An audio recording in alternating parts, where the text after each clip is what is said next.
The neutral mediator.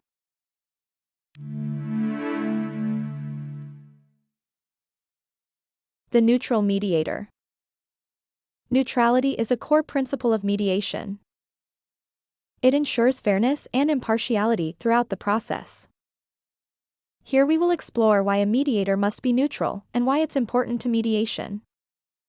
What neutrality means. Having a neutral mediator is important, and you should know what it looks like.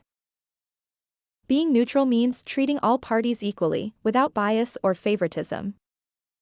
Remaining free from personal opinions or prejudices.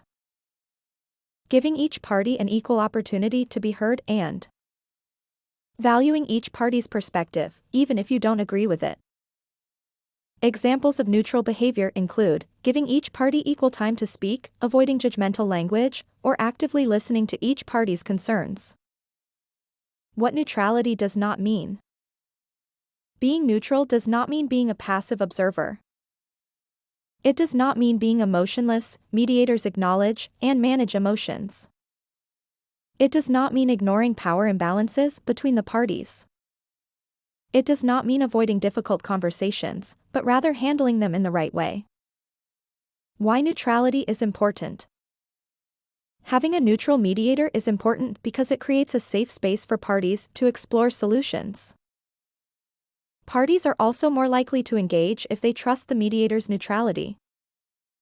Without a neutral mediator, trust is broken, resentment builds, and parties may not reach a solution to their disagreement. We hope you enjoyed learning about why mediators are neutral in mediation.